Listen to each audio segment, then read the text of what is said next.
بہت ہی خوش نصیب ہیں وہ لوگ جو اللہ کی خاطر دل کی تمنا چھوڑ دیتے ہیں۔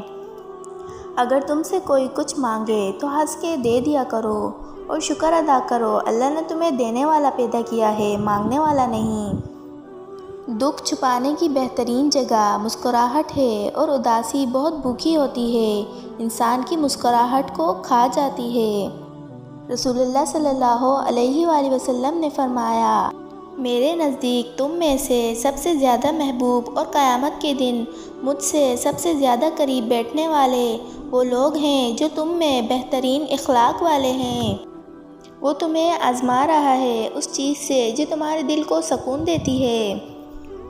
کیوں پریشان ہوتے ہو؟ اگر تمہاری زندگی کا فیصلہ کرنے والا اللہ ہے تو پھر مطمئن ہو جاؤ، وہ تمہیں مایوس نہیں کرے گا۔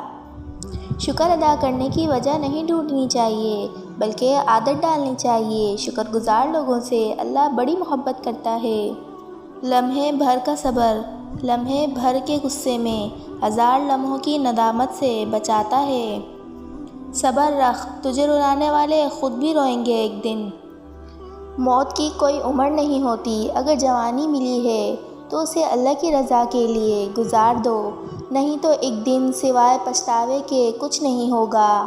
اس سے پہلے موت آ گھیرے خود کو سدھاریے، اپنی برائیوں کو ختم کرنے کی کوشش کریں اور احکام الہی کے مطابق زندگی بسر کرنا شروع کریں۔ آج ہی سے نیت کر لیں۔ حضرت ابو ایوب انصاری رضی اللہ تعالیٰ عنہ سے روایت ہے، رسول اللہ صلی اللہ علیہ وآلہ وسلم نے فرمایا، جب تو نماز پڑھنے کے لیے کھڑا ہو تو ایسے نماز پڑھ جیسے تو دنیا سے رخصت ہونے والا ہے۔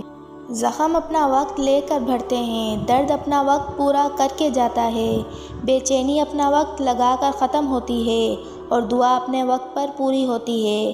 آنسو نکل کر ہی چین پاتے ہیں۔ اس سب میں انسان کو کیا کرنا ہوتا ہے؟ انتظار، صبر اور توکل رب کی رضا کے ساتھ۔ لوگوں کی سازشیں آپ کا کچھ نہیں بگاڑ سکتیں۔ قرآن کہتا ہے، تمہارا رب بہترین چال چلنے والا ہے۔ ان لوگوں سے نہ ڈرو جو بدلہ لینا جانتے ہوں، بلکہ ان لوگوں سے ڈرو جو اپنے معاملات اللہ پر چھوڑ دیتے ہیں۔ بے شک اللہ بہترین انصاف کرنے والا ہے۔ بے شک موت خوفناک ہے، لیکن جب اللہ تعالیٰ راضی ہو تو موت سے خوبصورت کوئی چیز نہیں۔